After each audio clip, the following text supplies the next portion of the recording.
안녕하세요. 오늘 코이카 여러분들과 함께 국제인권규범과 국제개발이라는 큰 제목을 가지고 이야기를 좀 나눠보겠습니다. 대개 한 3파트 정도로 강의가 구성될 건데요. 첫째는 인권이 무엇인가, 인권의 개념과 발전. 그 다음에 두 번째는 그런 인권을 어떻게 보호를 하고 있느냐, 주로 유엔을 중심으로 하는 국제적 메커니즘을 얘기를 할 거고요. 마지막으로 그 인권과 국제개발협력을 연결시켜보는 그런 이야기를 하겠습니다. 첫째 파트입니다. 인권이 무엇이냐? 한마디로 하면 저는 모든 인권의 기초는 평등과 보편성, 평등, 모든 사람이 똑같은 권리를 가지고 있다. 그 다음에 차별과 혐오를 없애는 것입니다. 그래서 유엔 헌장을 보면 모든 인간의 고유한 존엄성과 차별에 대한 원칙이 기반에 자리하고 있고요. 1948년에 만들어진 세계인권선언, 보편적 인권선언이라고도 얘기하고요. Universal Declaration of Human Rights. 이 모든 사람은 인종, 피부색, 성, 언어, 종교, 정치적 또는 기타 의견, 견해, 민족적 또는 사회적 출신, 재산, 출생 또는 기타의 신분과 같은 어떠한 종류의 차별 없이 이 선언에 규정된 모든 권리와 자유를 향유할 자격이 있다. 대부분 그 인권 하면은 이런 유엔에서 만들어진 인권 헌장, 보편적 인권 선언을 얘기하는데 사실은 우리나라 헌법에 아주 상당히 잘 나와 있습니다. 그 우리나라 헌법의 제2장을 보면 국민의 권리와 의무가 이제 규정이 돼 있는데요. 거기에 보면은 우리 모든 국민은 인간으로서의 존엄과 가치를 가지며 행복을 추구할 권리를 가진다. 국가는 개인이 가지는 불가침의 기본적인 인권을 확인하고 이를 보장할 의무를 진다. 계속 나오죠. 누구든지 성별, 종교, 사회적 신분 등에 의해서 차별받지 않는다. 그 다음에 더 중요한 게 나옵니다.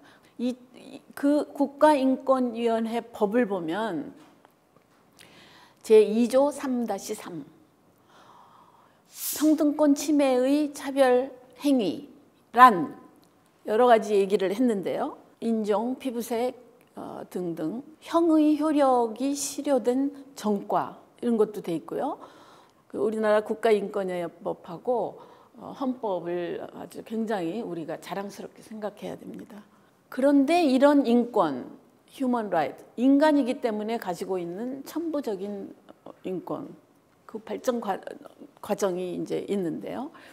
1세대가 이제 시민적 정치적 권리, 뒤에 제가 자세히 말씀드리겠습니다. 2세대가 경제적, 사회적, 문화적 권리, 그 다음에 이제 3세대가 국제협력이 나오는 거예요. 그 사람들이 처음에 인권, 휴먼 라이트, 사람이기 때문에 갖는 존엄성, 가치 이런 것을 어디서 찾았냐 하면은 인간의 생명권, 보세요. 평등권, 신체 활동과 관련된 권리, 이게 여기 나오잖아요. 여기 신체의 자유와 완전 자의적 체포와 구금을 당하지 않을 권리 등등 나오죠. 거주 및 이전의 자유 나오잖아요. 국외 거주 이전의 자유, 재산권, 경제적 활동의 권리,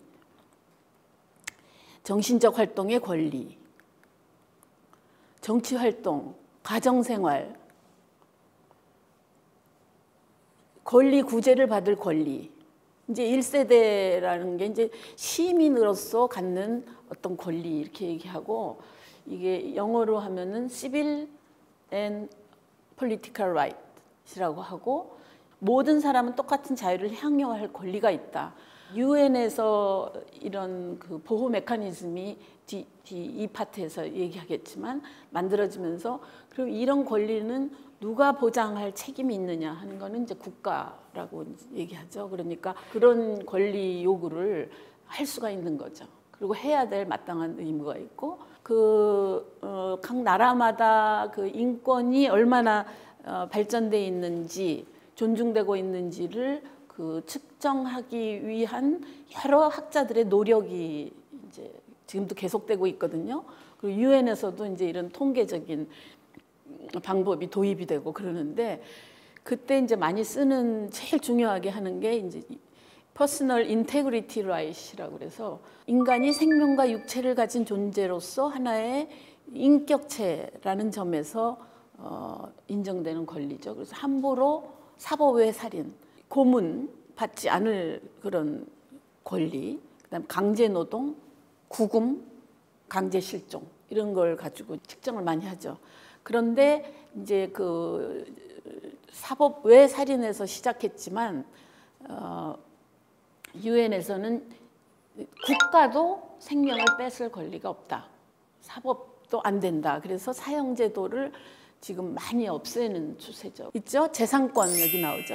그래서 그 예를 들면 프랑스 혁명, 자유평등 박애 이런 구호가 나오고 사람들이 뭐 엄청난 생명을 바치고 이렇게 해서 쟁취한 권리 중에 그 내가 부르주아 계급들이 중산층이죠. 지금은 뭐 조금 다른 의미로 이제 발전됐지만 그런 재산을 국가가 함부로 몰수할 수 없다. 지키는 이런 생각들이 사람들 사이에서 점점 발전을 했다는 거죠. 그래서 옛날에는 그 사람이 하던 일을 소가 하고 이제는 기계들이 다 하는 것처럼 기술이 발전하는 동안에 사람의 의식도 점점 발전했던 거죠. 지금은 상식적으로 당연한 권리가 옛날에는 하나하나 쟁취가 됐다는 그거를 좀 우리가 생각을 해야 될 것 같아요.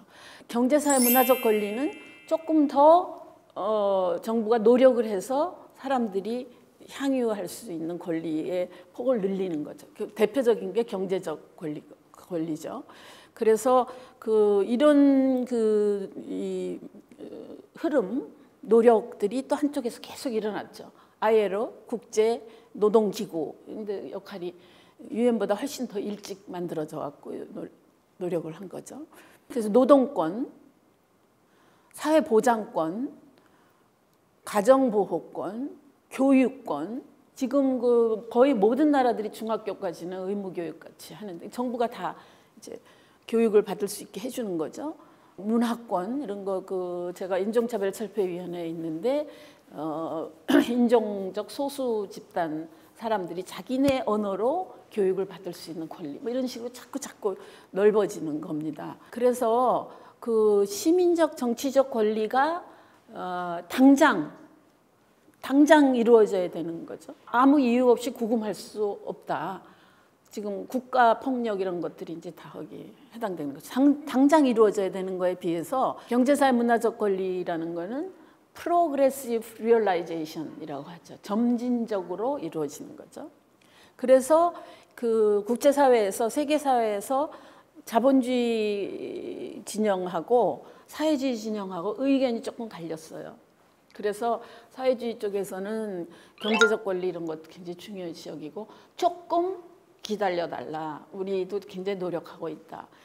아직도 그런 그 트렌드가 너무나 농후하죠. 이 자유민주주의 쪽, 자본주의 쪽에서는 개인의 시민적 정치적 권리라는 것이 가장 기본이 돼 있고 뭐 다른 것들은 우리가 그다음에 더 생각할 수 있는 거 아니냐 이런 데서 이제 많이 논의가 오가죠. 그래서 국가와 사회의 그 관계에서 국가를 견제하는 권리, 뭐랄까 국가로부터 내 개인의 권리를 지킨다는 그런 의미에서 이제 더 나아가서 국가가 사람들을 인권의 폭을 넓히고 보호해주고 개발한다.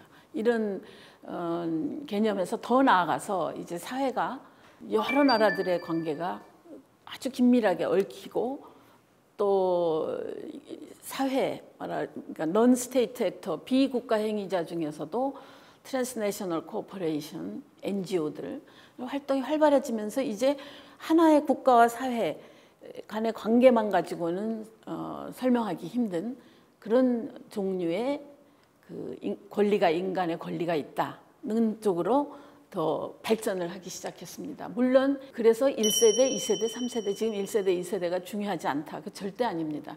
가장 중요한 권리는 우리가 가지고 시민으로서 갖는 이동권, 예를 들면 그런 거죠. 재산권. 그리고 이제 경제적 권리, 사회적 권리, 문화적 권리. 근데 더 나아가서 이제 전 사회가 같이 노력을, 전 여러 나라들과 사회가 노력을 같이 해야지만 이루어질 수 있는 권리. 환경권. 우리나라 하나만 노력했다고 되는 게 아니잖아요. 우리는 중국하고 일본하고 밀접하게 관계가 있고, 기후변화라는 거는 전 세계가 같이 노력을 해야 되는 거죠. 평화권, right to peace라는 게 그 세계 사회에서 다 같이 인정을 한 게 2016년에 아주 최근입니다. 그러니까 평화라는 것을 하나의 권리로 받아들이는 거죠. 그리고 우리가 남북 문제를 논의할 때 우리 기본적으로 모든 사람들은 평화를 누릴 권리가 있다는 거에서 출발하자 이렇게 얘기하는 사람들도 이제 많이 있죠. 발전권은 이제 주로 제3세계 디벨로핑 컨트리들이 많이 빚을 얻었잖아요. 뭐 잘 안 되는 거예요. 그래서 비탄감을 좀 해라라든지 원조 이런 것들을 좀 활성화해달라. 뭐 이런 것들이 다 이제 발전권의 아이디어에서 나옵니다. 그런데 발전권, 환경권, 뭐 평화권 다 개인이 그런 것들을 누릴 권리가 있다 해서 출발을 하는 거니까요. 여기까지가 이제 인권의 내용이라고 하면은 조금 그 인권에서 우리가 짚고 넘어가야 할 그런 개념들이 있습니다. 하나는 문화적 상대주의 이런 거죠. 문화 상대주의라는 것은 모든 문화에는 그 나름의 그 원리를 인정해줘야 된다 그런 거잖아요. 근데 그거하고 인권하고 부딪히는 문제죠. 그 어떤 경우에도 인권에 반한 문화라는 거는 고쳐가야 된다. 문화라는 거는 고정된 어떤 불변의 무슨 그런 물질이 아니고 사람들이 만들어가는 거다. 그러니까 그런 문화는 계속 고쳐야 된다. 또 경제 발전과 인권의 문제가 있습니다. 그러니까 빠른 경제 발전을 위해서 어느 정도 인권을 유보해야 된다.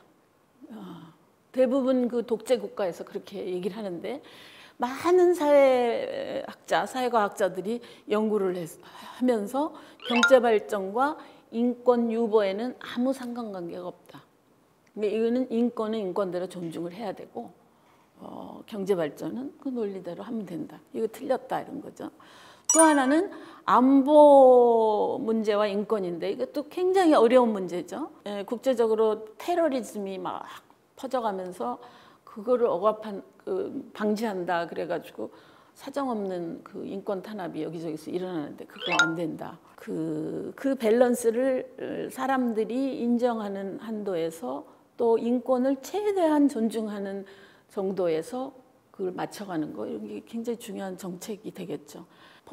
보편성을 추구하면서 계속 노력하고 고쳐가는 거 이게 이제 그 인권의 중요한 내용입니다. 또 하나의 중요한 그 개념은 개인적 권리와 집단적 권리인데 이제 인권은 뭐니 해도 그 한 사람 한 사람 개인 한 사람의 권리라는 게 무지하게 중요합니다.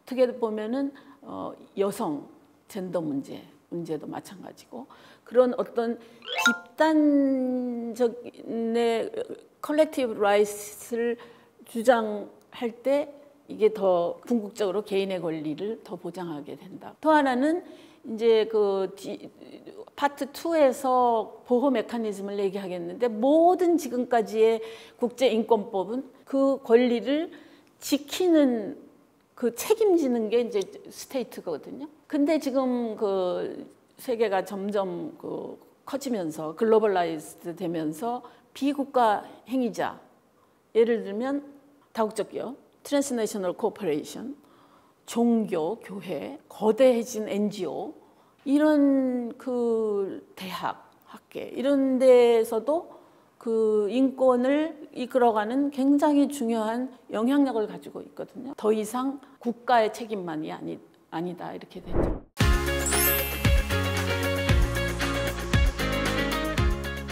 자, 이제 국제적 보호로 넘어가겠습니다. 이렇게 이제 그 인권이 사람들이 계속 그 논의하고 하나하나 다 열심히 투쟁하고 이렇게 해서 이제 얻었는데 어떤 메커니즘이 있어서 이거를 보호하고 있느냐. 그 보호 메커니즘도 같이 발전했을 거 아니에요? 지금은 뭐 누가 뭐라 그래도 이제 유엔을 중심으로 하고 1차 대전 후에 국제연맹이 만들어지고 거기서는 주로 소수민족을 보호하려고 했는데 그렇게 그 성공적이지 못하고 또 다시 2차 대전이 일어나고 유엔이 설립된다는 건 다 알죠. 그래서 유엔 헌장이 만들어지고 세계 인권 선언 그 다음에 거기서 끝이지 않고 그 유엔 인권 메커니즘이 처음에는 인권 제너럴 어셈블리 인권 총회 밑에 인권 위원회 커미션 on human rights 있고 그 밑에 서브 커미션 있고 뭐 이런 식으로 돼 있다가 2007년에 Human Rights Council이 똑같이 Security Council, Economic and Social Council처럼 이렇게 그 준 상설 기구처럼 아주 굉장히 발전이 됐죠. 이렇게 계속 유엔 메커니즘도 확대 발전되고 있습니다. 그 유엔 차터가 있고 아까 말한 유엔 헌장이 있고 시민적 정치적 권리 규약, 경제사회 문화적 권리 규약, 인종차별 철폐 규약, 여성차별 철폐 장애인 뭐 이런 식으로 이제 9개의 그 조약 기구까지 발전을 하고 있습니다. 이게 유엔 인권 보호 시스템을 차트로 그리면 아까 여기 말씀드린 대로 유엔 차터가 있고 2차 대전이 일어나면서 너무나 많은 사람들이 살육이 됐잖아요. 그러면서 세계 사회가 깨달은 게 평화가 굉장히 중요하다. 평화. 시큐리티 카운슬 만들어지고 이런 것들도 가만히 들여다보면은 경제 발전 격차가 너무 심해갖고 경제 문제로 해가지고 전쟁이 일어나는 게 많다. 경제 문제 중요하다. Economic and Social Council. 그랬는데 이게 다 인권 문제하고 연결되는 거죠. 전쟁이 나면 뭐 그냥 사람이 다 죽는데 무슨 인권에 제일 중요한 게 생명권인데 그 다음에 이 기아 지금 MDG, SDG 이런 것들이 다 지금 그 퍼버티가 깔려 있는 거 아니에요? 제일 중요한 원칙으로 그런 것들 중요한데 그게 바로 인권이라는 거죠. 인권 이사회가 커미션의 위원회에서부터 새로 만들어진 게 Human Rights Council 이렇게 돼 있죠. 이렇게 세 기둥이 지금까지 연결이 돼 있는 뭐라 그럴까 계속이 되면서 발전되는 거죠. 평화, 인권, 경제 발전. 요 세 개가 너무나 중요한 그 결부가 돼 있어요. Human Rights Council 밑에 Human Rights Council Advisory Committee 이제 Advisory Committee 같은 거는 조금 더 어떤 문제를 진지하고 깊이 있게 연구 좀 했으면 좋겠다. 그래서 무슨 서제스션을 내달라. 이게 이제 어드바이저 커미티 18명의 그 개인 위원으로 구성이 돼 있고요. 그다음에 들어봤죠? 이번에도 뭐 그 과거사 무슨 스페셜 레포터라고 그러는 거. 특별 보고관. 특별 보고관이 어떤 나라에 대한 북한 인권 특별 보고관, 시리아 문제 특별 보고관, 이스라엘 팔레스타인 뭐 이런 그 컨트리 스페시픽이 있고 이제 그 여성 폭력 특별 보고관이 우리나라에 와가지고 위안부 문제 다 조사해 갔죠. 뭐 등등 그런 시메틱한 것들이 있고 이제 각종 워킹 그룹이 또 뭐 대여섯 개 우리나라 위원들이 많이 진출해 있습니다. 그러니까 강제 실종 위원회, 뭐 고문 방지 그 워킹 그룹, 실무 그룹 이런 것들이 핵심적인 유엔 메커니즘이고 이 유엔 메커니즘의 그 중요한 특징은 모든 나라가 대상이 돼 있고 모든 이슈가 문제가 제기가 될 수가 있는 거죠. 이게 인종차별철폐위원회라는 게 이제 제일 처음 만들어졌죠. 좀 특수하게 인종차별 문제, 경제사회 문화적 권리 문제 이게 이제 제일 자기네가 중심이라 그래갖고 휴먼 라이트 커미티라고 그러는데 이게 시빌 앤 폴리티컬 라이트를 주로 다루는 거예요. 그리고 고문, 여성, 아이들, 아동권, 이주노동자, 장애인, 강제실종. 굉장히 나중에 만들어진 거죠. 지금 제가 가 있는 그 레이셜 디스크리미네이션은 1965년에 만들어졌는데 아시아는 지금 3나라밖에 없어요. 한국, 중국, 카타르. 그렇게 돼 있고요. 이 주요 임무는 그 여기에 나라들이 유엔에 가입하는 거와 별개로 여기는 유엔에 가입한 모든 나라 이슈들이 다뤄지는데 여기서는 유엔에 가입하는 거와 별개로 각 조약을 다 레티파이를 합니다. 그래서 대부분 나라들은 이거 다 하죠. 근데 예를 들면 그 마이그런트 워커스는 왜 썰드나 뭐 이런 데서 다 할 수 있는데 또 만드느냐 싫다. 그래서 대부분 이 선진국 외국인 노동자를 마이그런트 워커스를 받는 나라들은 안 들어가 있어요. 그래서 반쪽만의 위원회라 그러기도 하고 그러죠. 그러니까 이런 것들이 전부 위원회라서 1년에 3번을 한 달씩 모입니다. 그러니까 주요 임무가 레티파이를 한 나라들은 매 4년마다 보고서를 내게 돼 있어요. 그러면 그 보고서를 심의하는 거죠. 이 4년에 한 번 돌아오는 만약에 7개 조약을 다 들어갔으면 매년 한 2개 정도를 그 준비를 하는 거죠. 아, 이번에는 법무부가 깃발 든다. 그러면 법무부에서 오가나이즈 해갖고 각 부처에서 몇 사람들이 모여서 이제 보고서를 씁니다. 그럴 때 NGO들이 같이 리포트를 내요. NGO들이 또 자기들끼리 그 태스크포스 같은 걸 만들어가지고 보고서를 보내는 게 관례입니다. 그리고 국가인권위원회에도 보고서를 보내고. 그러면 위원들이 그 보고서를 NGO 보고서를 주로 많이 보고 이렇다는데 니네 계획이 뭐냐 뭐 이렇게 이제 물어보는 거죠. 그렇게 해가지고 우리나라의 인권 상황을 점검을 하게 되고 그렇게 해가지고 조금씩 발전을 하게 되는 거죠. 그래서 이게 이제 위원회인데 그러니까 상설 사무국이라는 게 이제 그 Secretary of General이죠. 그 사무국 안에 OHCHR이라고 들어보셨죠, 그죠? Office of High Commissioner on Human Rights, OHCHR. 요게 인권 전반을 다루는 거예요. 시크리터리 안에서, 사무국 안에서. 그래서 이 OHCHR은 전 세계에 막 저기도 있고 오피스도 있고 이런 유엔 메커니즘이 있습니다. 이게 유엔 시스템이라고 붙였는데 이거를 전문기구 또 펀드 프로그램 그 메인 메커니즘 말고 여러 가지 기구들이 지금 유엔과 관련해서 일하고 있어요. 예를 들면 UNDP 여기 어디 있어요? 찾아보세요. IMF도 여기 들어와 있어요. 기본적으로 IMF에 대한 여러 가지 비판이 있지만 월드뱅크, IMF 전부 유엔의 그 인권 메커니즘에 뭐랄까 그 정신이 들어가 있는 데죠. 유네스코 있죠.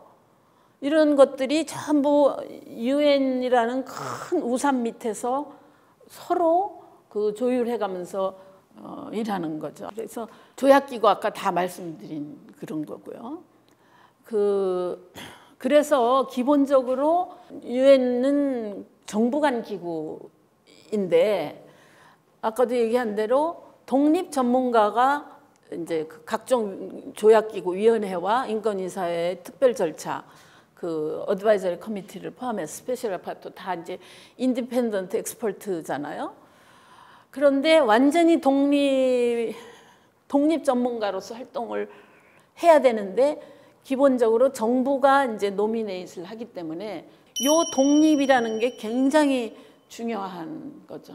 받지만 위원회에 들어와서는 정부하고는 상관없는 독립 전문가로서 활동을 해야 되는 거죠. 예를 들면 우리나라는 그래서 내가 우리나라 또 이렇게 발전됐다 또 자랑을 하지만 우리나라는 상당히 그 독립성을 보장을 하죠. 국가인권위원회가 이제 모든 회의에 참석할 수 있고 발언할 수 있고 이걸 연결을 시키는 거죠. 국가인권위원회도 뭐 파리 프린시플, 뭐 파리에서 뭐 무슨 선언을 해가지고 정부에서 독립적이어야 되고 뭐 여러 가지 논의들이 있죠. 우리나라 국가인권위원회는 가장 우수한 국가인권위원회로 평가를 받죠.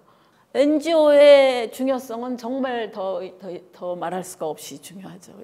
모든 회의에 참석할 수 있고 발언할 수 있는데 그 지위를 그 컨설터티브 스테터스라고 하는데 그 지위를 어플라이해서 받고 매 4년마다 이제 그 다시 리뷰를 받고 그렇게 해서 NGO들이 아주 굉장히 중요하고 그 아까 말한 여러 가지 위원회의 그 보고서를 얼터닛 리포트 또는 섀도우 리포트 그래요. 국가 보고서에 비교해서. 그래서 NGO에 대해서도 제가 글도 한번 쓴 적이 있는데 너무너무 재밌더라고요. 그 레드크로스 뭐 이런 것들이 NGO로 최초에 굉장히 중요한 위상을 가지고 활동을 했고 점점 중요해지고 1910년에 132개가 NGO 연합을 만들어가지고 UN 헌장을 1945년에 만드는데 이 조직들이 발전을 해갖고 인권 조항을 넣도록 막 노력을 했다. 뭐 그런 얘기입니다. 우리나라도 굿 네이버스 뭐 이런 큰 단체들은 일찌감치 컨설터티브 스테터스를 얻었고 여성단체 연합 이제 됐고 그 위안부 하는 정대협도 얻고 점점 많은 NGO들이 참여를 하고 있습니다. 그 다음에 요 그림은 법적인 명목적 평등, 요거는 de facto 실질적 평등. 요 그림은 사실은 CEDAW 성평등위원회에 나온 그림인데 이게 다 해당이 되는 거죠. 똑같이 경쟁하고 공정하고 법 앞에 평등한 것만 가지고 되는 게 아니고 실질적으로 평등이 이루어져야 된다. 여기에서 저기 추측이 되죠. Affirmative action, 특별 조치 이런 것들이 이제 나오는 거죠. 차별의 형태는 인종차별 철폐 협약 관심이 있으신 분들은 아티클 그러니까 제2조에 보면 다 나오고요. 제3조에 여기 빼뜨렸는데 세그리게이션 아파타이드라는 게 나와요.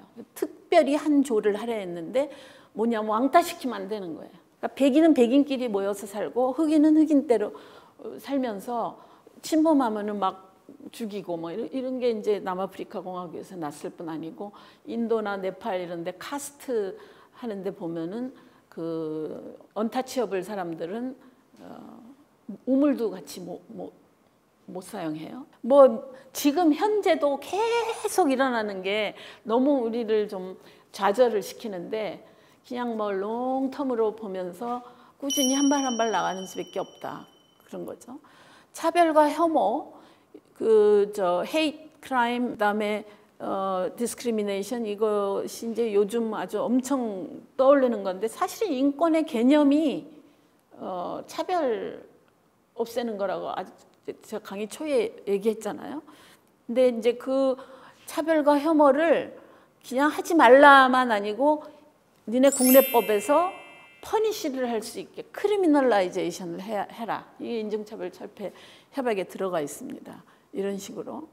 그래서 이런 게 있고 이제 개인 진정도 받고 국가 간 진정도 받고 early warning and urgent action procedure라는 거는 우리 빨리 좀 개입해가지고 우리 문제 좀 해결해달라. 원래 그 원주민들한테 미리 양해를 구하고 다 설명하고 보상을 한 다음에 이제 할 수가 있는 건데 그런 절차 없이 이제 막 한다. 이런 진정이 계속 여기 워킹그룹 썰드 내의 워킹그룹에 들어오고 있어요. 개인 진정은 알 수 있고 국가 간 진정은 인터스테이트 우리나라 아무리 해도 안 된다. 팔레스타인. 뭐 예를 들면 카타르가 사우디아라비아하고 UAE한테 그때 그 뭔가 그 왕따를 당한 적이 있는데 그런 것들이 이제 들어옵니다. 모든 위원회가 이 절차를 가지고 있는데 이거는 좀 잘 활용은 안 되고 있는 것 같습니다. ICJ로 다 같이 가죠. 그래도 위원회에서도 이런 펑션이 있습니다.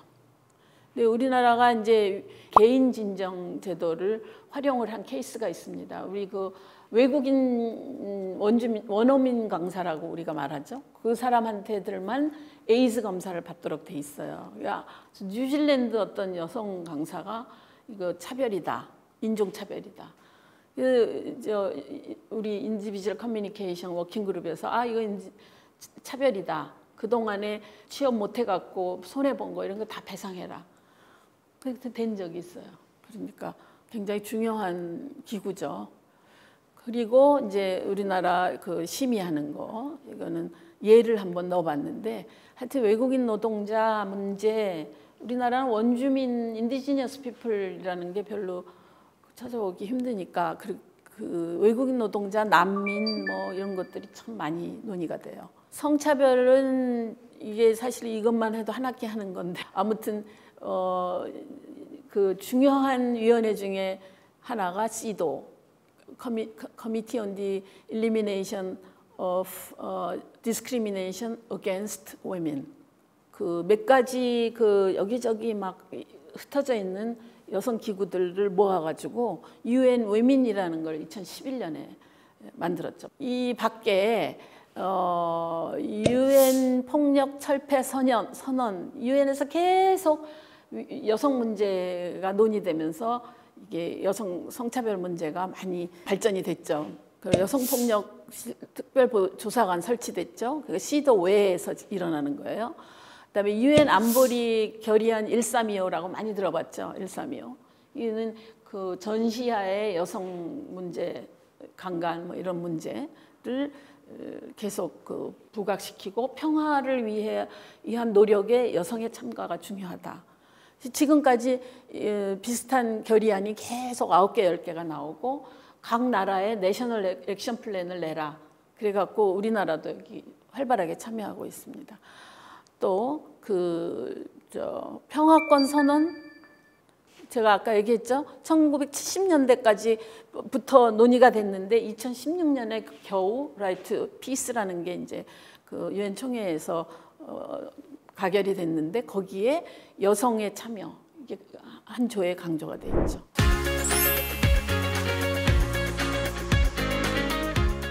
이 결론인데 어떻게 보면 국제개발협력 아까도 말했지만 개발보다는 발전, 디벨롭먼트 그렇게 하는 게 좋은데 아무튼 넓은 의미에서 그 사회 발전을 협력한다. ODA가 이제 중심이고 그 ODA라는 거는 우리나라가 옛날엔 받다가 이제 공여국이 됐고 그 다음에 거기에 중심 기관이 코이카죠. 이렇게 되죠. 국제개발협력이라는 게 굉장히 중요한데 거기에 베이스는 인권이라는 거죠. 아까 제가 말씀드린 대로 3세대 인권 중에 Right to Development라는 게 있었잖아요. 그는 양도할 수 없는 인권으로서의 모든 인권과 기본적인 자유가 온전히 그리고 점진적으로 실현될 수 있는 발전 과정에 관한 권리. 발전의 권리도 있고 발전 과정에 참여할 수 있는 참여해야 된다는 권리. 뭐 이런 것들이 쭉 있습니다. 이게 그 유엔에서 그 발전된 역사가 있고 1986년에 유엔 총회에서 발전권 선언이 채택이 됐습니다. 그래서 93년에 비엔나에서 유엔 인권 세계 대회를 했는데 거기에서 발전권을 아주 굉장히 중요하게 취급을 했죠. 이렇게 됐습니다. 근데 이게 발전권이라는 게 국제 개발하고 제가 보기엔 직결이 되는 것 같은데 제가 코이카 인권위원장 하면서 국제개발협력, 국제개발론 이런 책들을 막 공부를 많이 했는데 인권하고 연결시키는 그런 부분들이 너무너무 약하더라고요. 그거 좀 발전시켰으면 참 좋겠습니다. 한편 Human Right Based Approach, 투 디벨롭먼트라는 게 아마르티아 센 뭐 이런 사람들한테서부터 많이 나왔습니다. 그래서 휴먼 디벨롭먼트라는 얘기 뭐 이런 것들이 다 그 디벨롭먼트라는 게 인권의 기초에서 만들어져야 된다. 모든 발전 과정과 그와 관련된 활동이 인권 기준을 준수하는 방식으로 수행되어야 한다. 이런 거죠. 이렇게 해가지고 그 Human Right Based Approach to Development, Human Right Based Development 줄여가지고 그런 게 책도 나오고 많이 나왔습니다. 이거야말로 국제개발협력이죠. 그런 것들을 인권하고 결부시키는 개발협력하고, 그리고 UN 그 경제사회 문화적 권리위원회에서 빈곤과 경제사회 문화적 권리 규약이잖아요. 거기서 빈곤 타파의 인권적 규범 틀이라는 거를 만들고 여기에 책무성, accountability, 빈곤층이 국가 등의 의무 주체의 책임을 물을 수 있어야 한다. 이런 것들이죠. SDG, 그 전에 MDG 이런 것들이 이런 어떻게 보면은 그 발전 문제, 디벨롭먼트를 얘기하는데 그게 다 휴먼 라이트 베이스드라는 거죠. 그리고 그 이제 유엔을 중심으로 해가지고 휴먼 라이트하고 휴머니테리언 어시스턴스하고는 합쳐야 된다. 지금 법이 따로 발전을 하고 있는데 코이카에서 콕스바자르 로힝야 그 가스버너 전달하러 갔잖아요. 2년 전에. 제가 거기 따라갔거든요. 이 인도적 지원인데 그거야말로 인권 활동이죠. 그러니까 인권과 인도적 지원이라는 거는 따로 가는 논리가 아니고 합쳐져야 된다. 이런 것들이 유엔에서 곳곳에서 이루어지고 있습니다. 그리고 the right to humanitarian assistance. humanitarian assistance라는 것도 그 뭐 잘 사는 나라가 자비로 이렇게 베푸는 게 아니고 그거는 인간의 권리다. 이런 것들을 모아서 그 국제 발전 협력 이론을 좀 정립을 하면 참 좋겠다 이런 생각입니다. 그래서 그 젠더 관점도 중요하고 특히 무력 갈등 후에 상황 또는 무력 갈등 중 또는 후에 포스트 컨플릭트 시츄에이션에서의 인도적 지원 이거 뭐 그 자체가 인권이니까요. 특히 그 젠더 관점이 굉장히 중요하고 요거를 마지막으로 제가 보여드리면서 끝내겠습니다. 그 작년인가 재작년에 그 몇 학자들이 그 코이카 지원을 받아가지고 젠더 기반 폭력 예방 및 생존자 지원 원칙, 그 포스트 컨플릭트 또는 컨플릭이 막 진행되는 무력 갈등이 아임드 컨플릭트가 막 진행되는 곳에 갈 때 인권 기반이 돼야 되고 생존자 이건 피해자 대신 우리가 서바이버라는 용어를 쓰니까 중심 접근, 지역사회 기반 아까 문화를 존중해야 된다 그랬잖아요. 지역사회 기반, 그 다음에 기밀 유지, 여자들이 이제 뭐 여러 가지 성폭력을 당하고 이런 것들 우리가 도와준다 그러고 막 어디 인터뷰해가지고 신문 기사로 나오고 그러면 절대 안 되는 거예요. 기밀 유지, 또 do no harm은 뭐 개발협력에서 코이카에서 맨날 하는 거예요. 조정과 협업이 굉장히 필요하다 이런 거 했고 인도적 활동가들이 자신이 성적 착취를 해요. 그러니까 아시죠? 평화유지군이 그 하이티 가가지고 또 한 거 뭐 지금 여러 가지 그 문제들이 많은데 절대 하면 안 되는 거고. 그래서 이제 여기까지 제 강의를 마치겠습니다. 길지 않은 시간에 인권이 뭔지 어떻게 발전했는지 말씀드렸고, 그럼 그 인권이 어떻게 보호가 되고 있는지 국내적 체계만 가지고는 힘들기 때문에 점점 유엔 중심으로 국제적으로 협력하고 있다. 그걸 어떻게 우리가 활용할 수 있는지까지 좀 보여드리고 싶었고요. 그리고 여기가 코이카이기 때문에 국제개발협력이라는 것이 기본적으로 인권 활동이다. 똑같다. 그래서 전 세계적으로도 인권과 인도적 지원이라는 거는 지금 같이 자꾸 그 수렴하고 서로 융합되는 이론적으로 실천적으로 그런 추세이기 때문에 코이카에서도 이런 것들을 유념해서 더욱 더 인권에 기반한 활동을 발전시키기를 바란다. 이런 마음으로 제가 오늘 강의를 마치겠습니다. 오늘 강의가 좀 코이카의 활동에 도움이 되기를 정말 바라고요. 네, 오늘 이렇게 시청해 주셔서 감사합니다.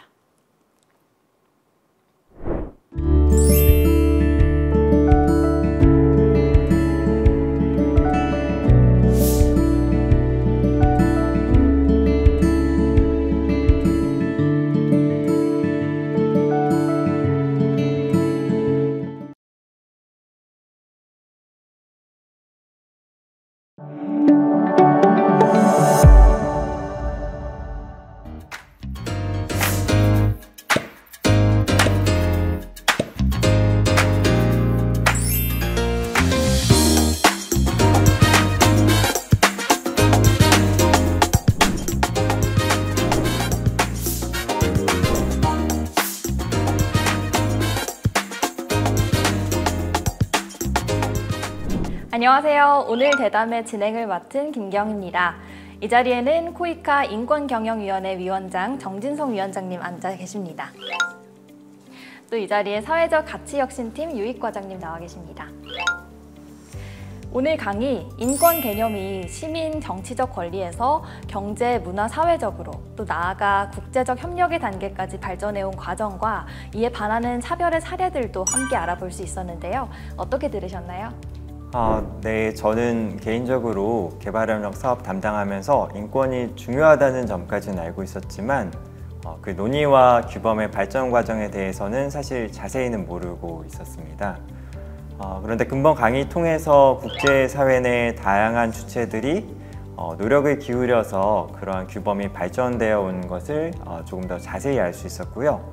새삼스럽게 그 중요성도 다시 느낄 수 있었습니다.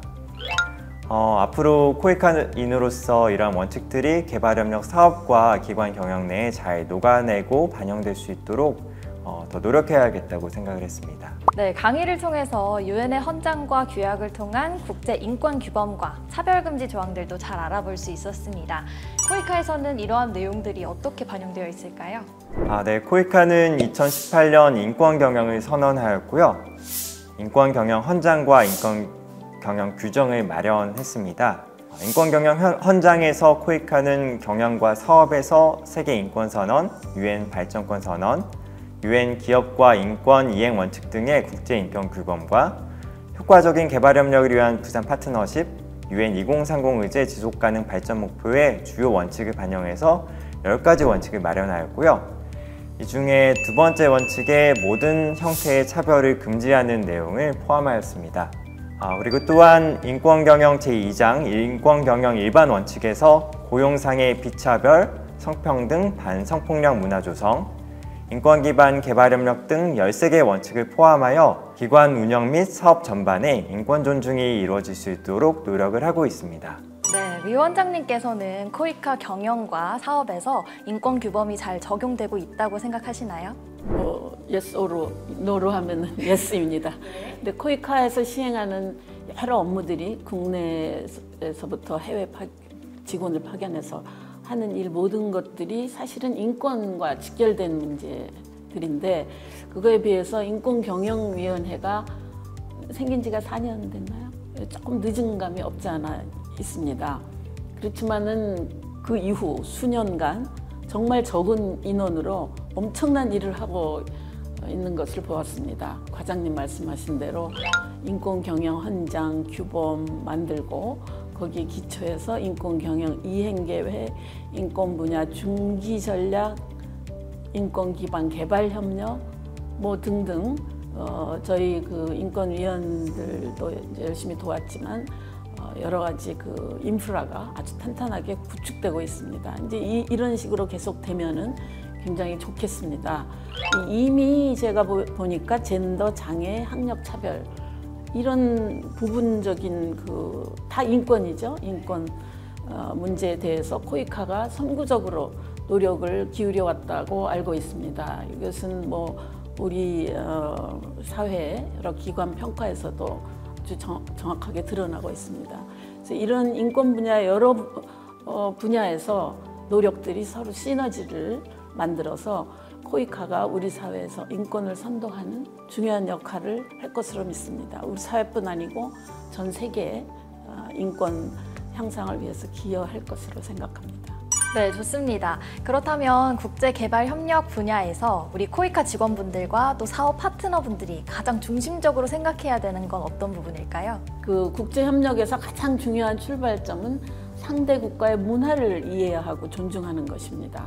그러니까 무작정 해외 파견을 가서 원조를 하면 그 사회 맥락, 문화, 사람들의 사고방식, 심지어는 경제개발 그 좁은 의미에서도 그 맥락을 벗어나는 그런 건설을 하는 것도 뭐 많이 있습니다. 그래서 우리가 적정 기술이란 말도 나오고 이제 그렇게 되는 건데요. 국제협력에서 가장 중요한 출발점은 가는 우리가 사업을 하는 곳의 문화를 존중하고 이해하는 거죠. 그럼 두 번째는 모든 그런 사업이 인권 기반이어야 된다는 거죠. 인권이 존중되지 않는 어떤 그 경제 발전이나 다른 어떤 분야의 그 지수가 올라가는 거 이런 것들은 장기적인 관점에서 볼 때 그리고 진정한 사회 발전의 의미에서 볼 때 그것은 지향해야 된다 이렇게 생각합니다. 그래서 제가 그 유엔에서 일을 할 때 젠더 차별이 더 심화됐다 그런 결과 때문에 월드뱅크가 어떤 나라에 지원을 경제적인 지원을 하다가 뭐 론을 주는 거죠. 중지하는 걸 봤거든요. 그러니까 우리 코이카에서도 일을 할 때 그런 인권이 정말 우리가 지원한 것으로 해서 발전이 됐느냐 이런 거 항상 체크를 해야 된다 이렇게 생각합니다. 네, 국제협력에 있어서 인권 기반으로 또 상대국을 존중하면서 임해야 한다 이렇게 정리할 수 있겠습니다. 다음 질문 드릴게요. 위원장님, 이번에는 코이카 내부 경영에서 인권 역량을 강화하고 직원 간 차별 같은 인권 침해 발생을 막기 위해서 추가적으로 어떤 노력이 필요하다고 생각하시나요? 현재 코이카에서 계획하고 있는 중기 전략, 장기 전략 이런 것들이 잘 시행만 된다면 뭐 문제가 없다 이렇게 볼 수 있겠습니다. 그런데 이제 다시 한번 강조하고 싶은 것은 앞에서도 말씀드린 바와 마찬가지로 해외 파견 직원들에게 반드시 인권 교육을 받도록 하는 것 이게 굉장히 일차적으로 이제 중요하고 정말 노력을 기울여야 된다 이렇게 생각을 하고요. 코이카 사무실 내부에서 인권 침해에 대해서 적절한 조치가 이루어지고 그 전에 상담 이런 것들이 잘 시스템화되면은 좋겠다고 생각합니다. 앞서서도 말씀드린 대로 굉장히 적은 인원으로 제가 일을 하는 것을 봤기 때문에 좀 그런 인원과 재원의 충원이 필요하다고 제가 말씀드리고 싶습니다. 네, 마지막으로 코이카에게 당부의 말씀 한마디 전해주시죠. 코이카는 이제 국내뿐 아니고 전 세계적으로 엄청나게 중요한 위상을 점하고 있습니다. 그리고 국제사회에서 코이카로부터 여러 가지 지원을 받고 싶어 하는 나라들이 많이 생기고 분야도 생기고 또 UN 내에서도 이 한국의 이 발전과 인권의 수준 이런 것들을 굉장히 높이 평가하고 있습니다. 그래서 이제 코이카에 대해서 굉장히 중요한 높은 평가들이 계속적으로 이제 이루어지고 있는 것을 제가 여러 번 경험을 했거든요. 그래서 일단은 굉장히 우리가 중요하다 이런 자부심을 가지고 코이카 내부에서 그렇게 하려면 이제 인권 존중 문화를 정착시키는 거 그게 맨 첫 스텝이고요. 그리고 국내에서 여러 기관들이 있잖아요. 거기서 이제 인권을 존중하는 그런 경영을 좀 선도해야 될 것 같습니다. 그리고 이제 마지막으로 국제협력 분야, 전 세계의 국제협력 분야를 확대시키고 중요하게 생각하는 그런 흐름을 우리 코이카가 잡았으면 좋겠습니다. 네, 지금까지 인권경영을 주제로 정진성 코이카 인권경영위원회 위원장님과 유익 사회적 가치 혁신팀 과장님 모시고 대담 나눠봤습니다.